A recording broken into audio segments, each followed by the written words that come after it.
What if most of your life isn't actually your choice?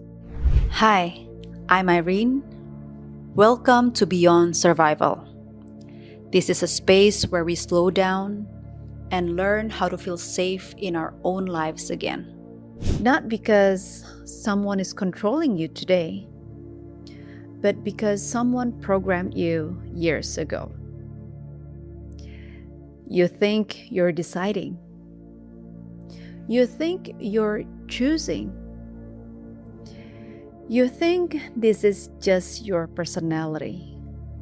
Oh, I'm an overthinker. Oh, I'm just anxious.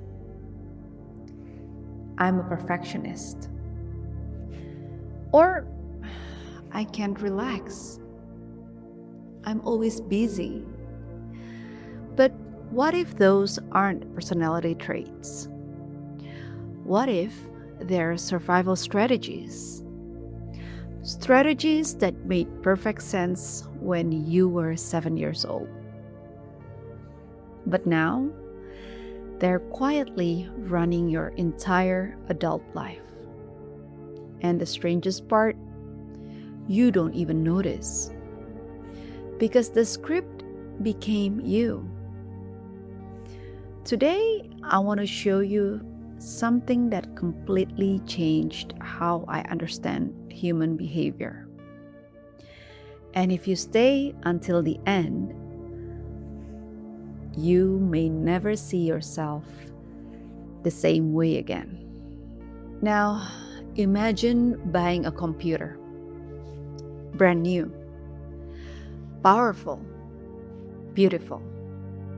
But without realizing it, someone installs software before you even turn it on.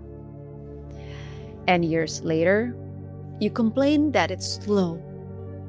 Maybe it crashes, or it keeps opening the wrong programs. And you think the computer is broken. But the problem isn't the hardware, it's the software. Our minds work similarly. From the moment we're born, our nervous system is constantly asking one question. What do I need to do to stay safe? Notice, not successful, not rich, not admired, but safe. Children don't learn reality. Children learn survival. If love came after achievement, your brain learned that I need to perform. If home was unpredictable, your brain learned I need to stay alert. If your emotions were ignored, your brain learned I shouldn't feel. If people left, your brain learned I need to become someone they will never leave. None of these decisions were conscious. Your nervous system simply adapted, because adaptation is how children survive. So, this explains something fascinating. Why do so many successful people still feel empty? From the outside, they've won. Beautiful house, career, recognition, money. Yet inside, they're still running. Why? Because achievement can change your circumstances, but it cannot rewrite your nervous system. Imagine trying to fill a bucket that has a hole at the bottom. You keep pouring more success, more relationships, more vacations, more productivity, but nothing feels like enough. Not because you're ungrateful, because your brain isn't looking for happiness. It's looking for safety. And safety is never found through endless achievement.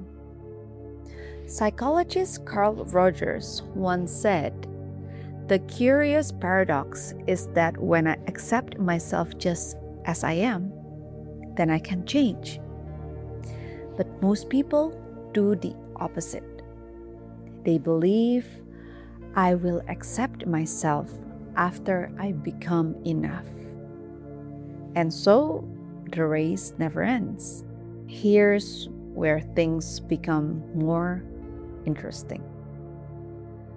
Trauma isn't always what happened to you. Sometimes it's what your body had to do to survive what happened. Dr. Faisal van der Kolk wrote one of the most influential books on trauma, The Body Keeps the Score. The title itself says everything. Your body remembers, even when your mind forgets. Have you ever noticed someone raises their voice and suddenly your heart races? Someone doesn't reply to your message and you feel rejected. Or your boss asks for a meeting and your stomach suddenly tightens. Logically, nothing dangerous is happening. But your body is reacting to something much older. The body isn't living in today's reality. It's responding to yesterday's memory. Not because it's broken, but because it's trying to protect you. Imagine touching a hot stove. Your hand pulls away instantly. You don't consciously think, but the body remembers. Emotional survival works the same way. Your nervous system says, "We've been here before. Let's protect ourselves." Except sometimes, before was 20 years ago. The problem isn't that we developed survival strategies. The problem is forgetting there are strategies. We mistake them for identity. Instead of saying, "I'm protecting myself," we say, "This is just who I am." That's a dangerous sentence. Because identity feels permanent. Protection can change. Think about how many decisions are made not from desire, but from fear.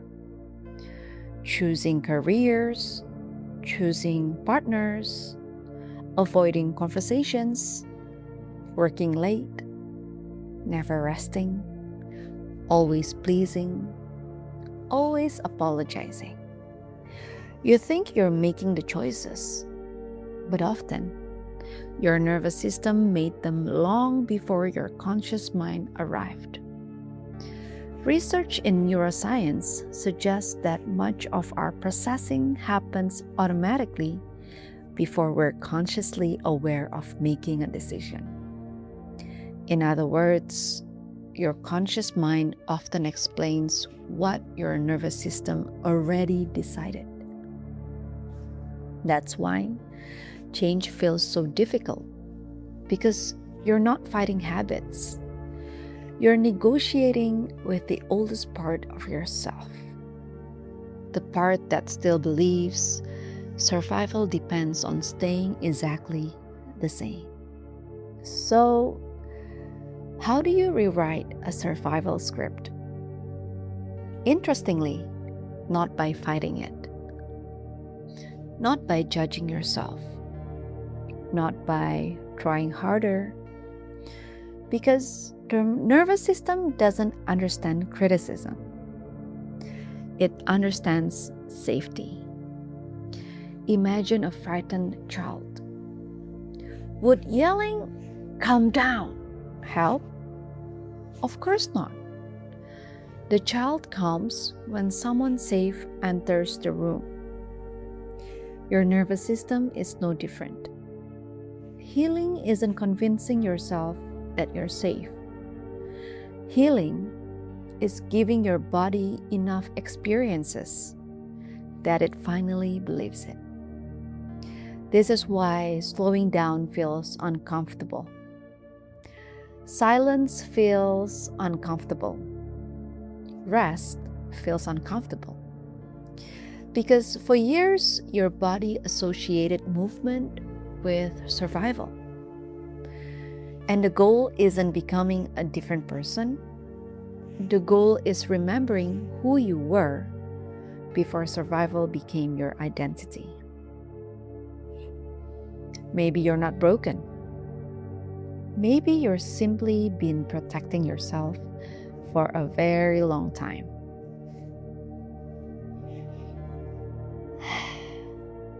I want to leave you with one question. If fear was no longer making your decisions, what would your life actually look like? Who would you become? What would you stop chasing? What would you finally allow yourself to feel? Because maybe the life you've been searching for doesn't begin when you become someone new. Maybe it begins when you stop living from a script that was never yours to begin with. And perhaps coming home isn't about finding yourself. It's about gently meeting the version of you that has been waiting underneath survival all along. If this resonated with you, share it with someone who might need to hear it. Sometimes one conversation is enough to begin rewriting a lifetime of unconscious patterns.